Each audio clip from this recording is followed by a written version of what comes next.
Panawagan ng pamunuan ng Philippine National Police o PNP sa lahat ng hepe ng pulisya sa bansa na paigtingin ang koordinasyon sa mga LGU upang matukoy ang mga kinahinalang bodega at lugar na posibleng imbakan o pagawaan ng iligal na sigarilyo. Ayon kay PNP Chief General Jose Melencio Natates Jr., mahalagang impormasyon na nagmumula sa komunidad, lalo na sa antas ng barangay, dahil dito kadalasang nagsisimula ang matagumpay na operasyon laban sa mga sindikato. Binanggit ng opisyal ang dalawang operasyon kamakailan kung saan nasamsamang milyong pisong halaga ng smuggled na sigarilyo, isa sa San Simon, Pampanga na nagugat sa tip mula sa isang netizen, at isa pa sa Maguindanao del Norte na nagmula sa impormasyon ng komunidad. Sa mga barangay na unang nakakakita ng kakaibang galaw sa mga bodega o establishmento, malaking papel ang ginagampanan ng mga residente at opisyal sa pagbibigay alam sa mga otoridad. Ani Nartates, ang relasyon ng pulisya at komunidad na nakabatay sa tiwala ay mahalagang sangkap sa epektibong pagpapatupad ng batas.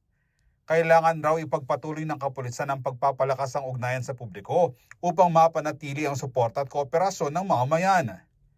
Sa mga nakarang operasyon, bilyong pisong halaga ng iligal na sigarilyo ang nakumpiska sa iba't ibang lalawigan. Inatasan ni Nartates ang mga police chief na makipag-ugnayan sa mga LGU para sa inspeksyon ng mga kahinahinalang warehouse at ari-arian bilang bahagi ng pinaiting na kampanya laban sa smuggling at iligal na pagmamanufacture ng sigarilyo. Dapat din umunong sundin ng mga pulis ang tamang operational procedures upang maiwasan ang legal na issue at magsilbing halimbawa ng pagsunod sa batas. Sa huli, iginiit ng PNP na ang laban kontra smuggling ay hindi lamang tungkulin ng pulisya kundi ng buong komunidad, mula sa barangay tanod hanggang sa mamamayang handang magsalita para sa kaayusan at kabuhayan ng kanilang lugar. Ako si Jody Dizon Mercado para sa CLTV 36 News. Maglulunsad daw ng weekly hearing at public consultation ang Land Transportation Franchising and Regulatory Board o LTFRB kaugnay ng mga petisyon para sa dagdag pasahe sa pampublikong transportasyon.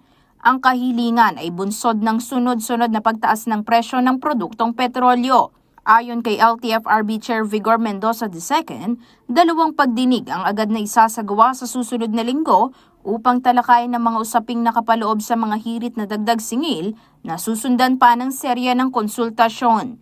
Sa mga terminal at kalsada, ramdam ang bigat ng sitwasyon mula sa tsuper na halos maubos ang kita sa krudo at maintenance hanggang sa pasaherong umaasa sa murang pamasahe para makapasok sa trabaho o paaralan.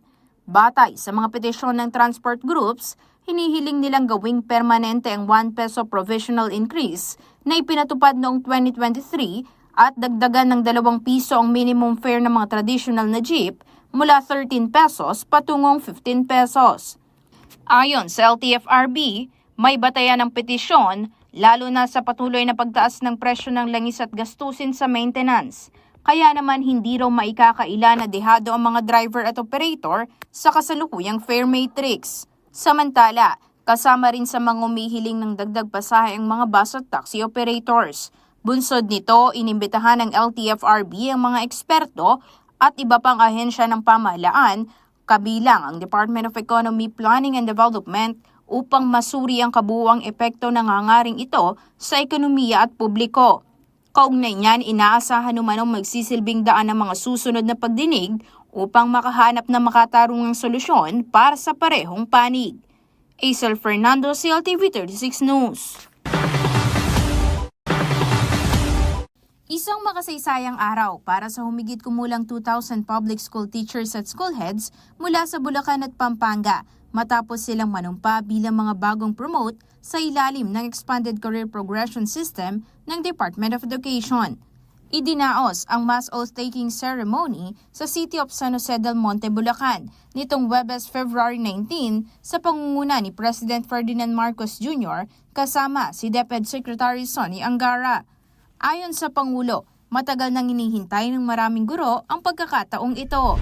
Sa loob ng matagal na panahon, meron sa inyo ang nawalan na ng pag-asa na mapopromote pa.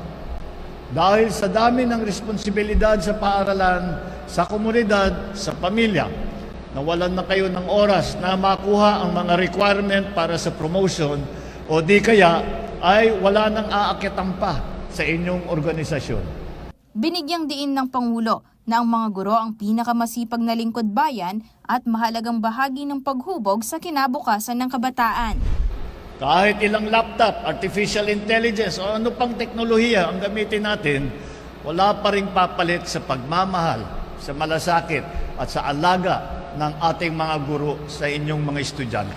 Sa ilalim ng programa, tiniyak ng pamahalaan na wala ng gurong magre-retire na Teacher 1 lamang ang ranggo. Samantala, nagpasalamat si DepEd Secretary Sonny Angara sa suporta ng Pangulo sa sektor ng edukasyon. Muli, Mr. President, lubos ang aming pasasalamat sa DepEd sa inyong pag-aaruga at pagmamahal at pagbibigay pansin sa sektor ng edukasyon. Maraming salamat.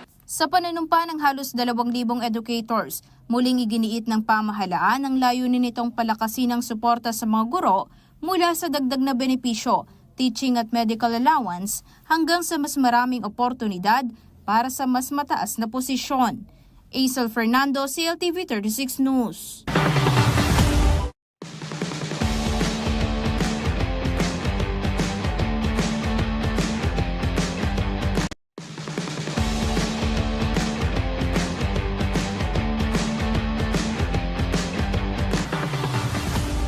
Maagang nagtipon-tipon ang mga taga San Marcelino, Zambales sa pagbubukas ng Singkamas Festival 2026.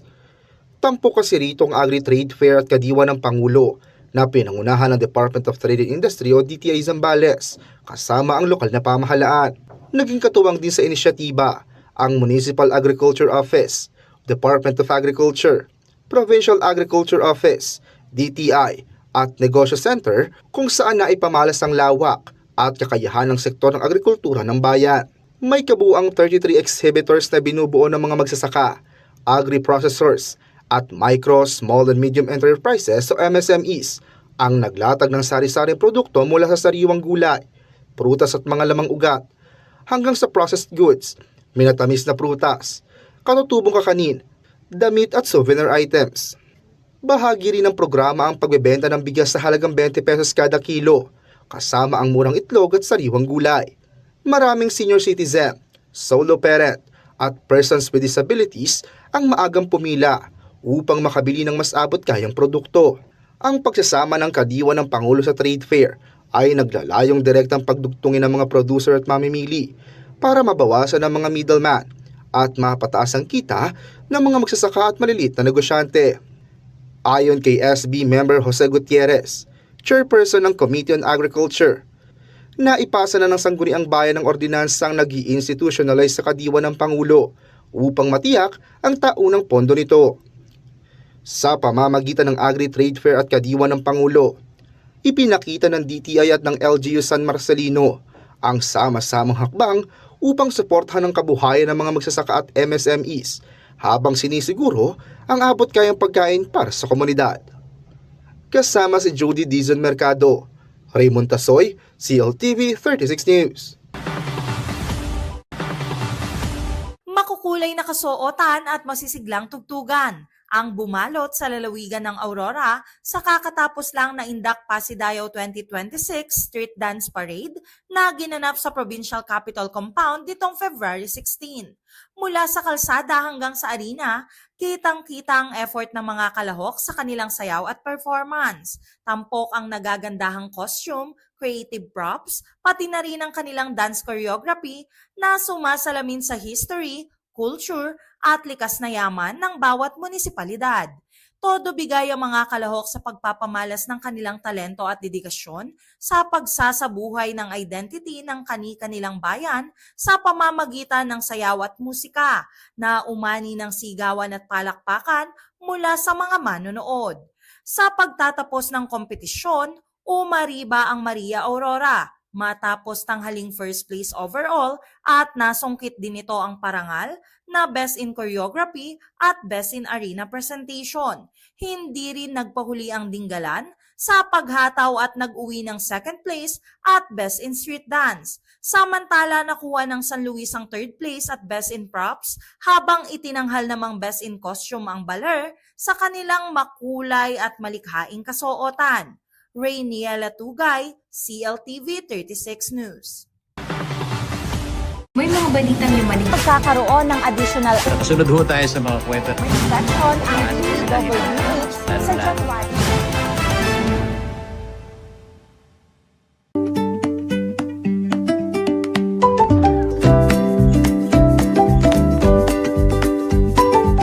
Hindi lahat ng bayani ay nakasuot ng kapa.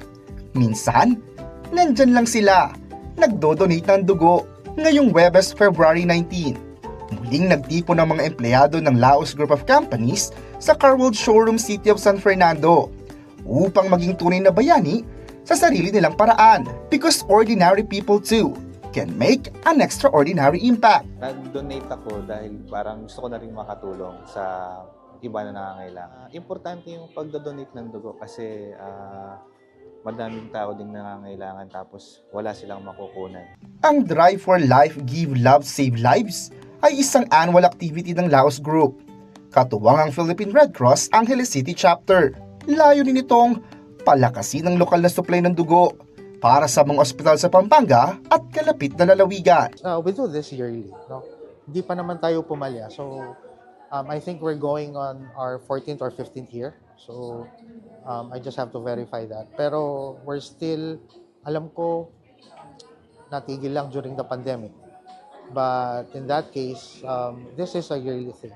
So, it's a community service for the province, Pampanga, and even other provinces na covered na. Bawat donor ay dumadaan sa maingat na screening. Kabilang sa pangunahing requirements, dapat malusog, may timbang na hindi bababa sa 50 kilos, walang trace ng alak sa katawan 24 oras bago mag-donate, at siguraduhin nakapagpahinga ng maayos.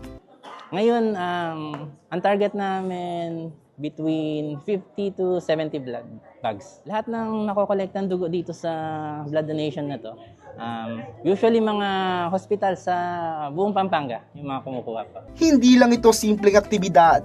Para sa mga nag-donate, paraan din ito upang maging bayani sa sarili nilang komunidad. Bukod sa benefits na nabibigay ng pag-donate, syempre, para makatulong na rin sa mga kapwa na huwag silang matakot na mag-donate.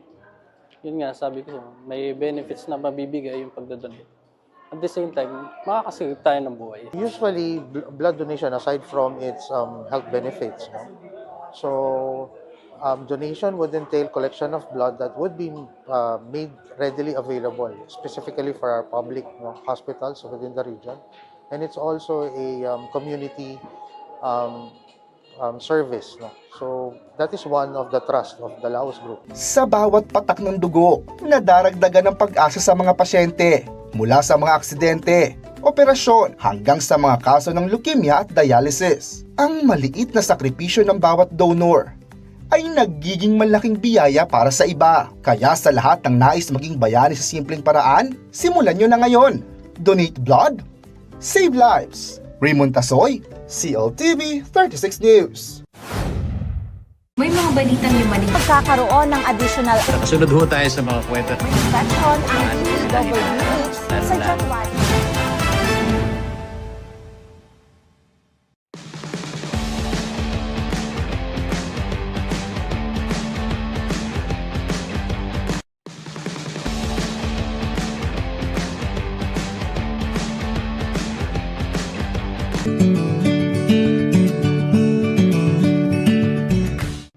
Mga kasama po natin ngayon, si Rene Ricardo o mas kilala bilang Abby Tayag, ang presidente ng De La Salle Alumni Association Pampanga Chapter, at si Professor Aris Patawaran, trustee ng De La Salle Alumni Association Pampanga Chapter, para pag-usapan ang nalalapit na TCS Clark Animo International Marathon. Magandang araw po sa inyo and diretso na po tayo. Alam ko po, taon-taon nang ginagawa itong Animo Run. Pang-ilan na po ito ngayon?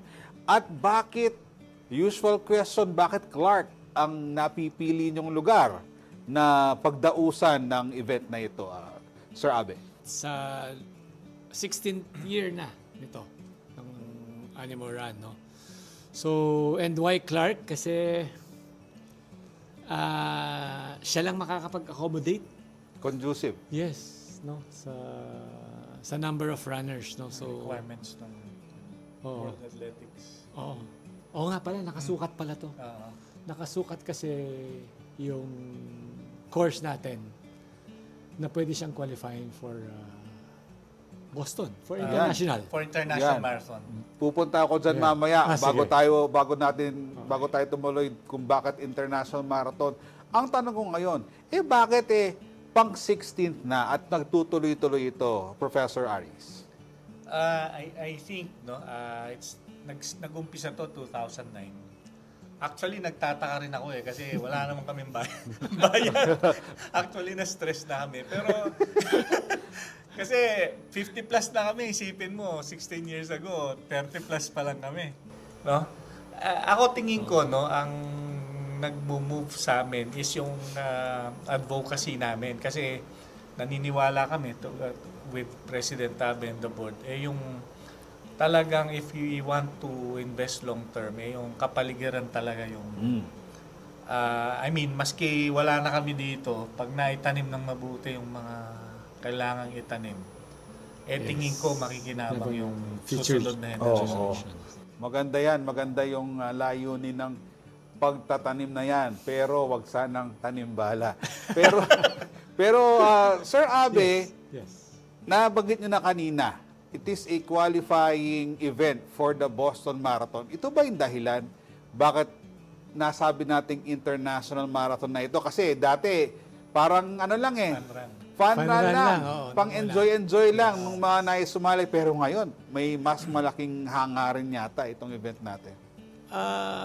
Yes, and pwera doon, meron tayong mga international na runners. Okay, nasasali. Participation, kaya siya international marathon. So yun. Just to add, mga to date, Yeah. siguro 26 nations na yung sumalit since naging international kami mga 7 years ago. So ano siya, dahil nga, yun nga, nabanggit ni President, dahil Clark, madaling puntahan ng Oo, kasi the airport is there. Airport, yeah. So pinopromote din namin yung community sa Clark. na domestic and international tourism. Okay. 16 years, and I think yearly, baka may mga bago kayong ina-add for this year. What do we expect? What can we expect for the Animo Run this year, Sir Abe? Wala kang masyadong ina-add, no? Tinutuloy-tuloy lang namin yung, of course, yung pagbigay ng magandang experience, no, sa ating runners, no? Kailangan yung athlete experience nandun. And nag-observe din kami, sumasali kami and nag-visit kami sa mga races international, no, para madala namin dito or sa Animo Run, no, yung mga na-experience namin na pwede nilang ma-experience kahit hindi sila lumabas. Okay. So dito pa lang, local pwede na, Prof. Yes. Actually, nabanggit nga ni President, para naman maging legit yung marathon namin, kami mismo nagsumasali sa international marathon. Baka akala nila na bumudol lang kami.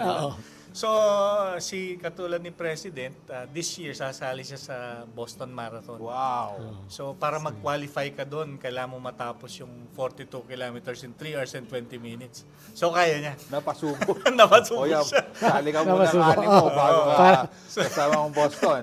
So, yun nga, yun yung maganda sa amin kasi yung nagsusukat, hindi lang kami, taga-Australia pa yung nagsusukat.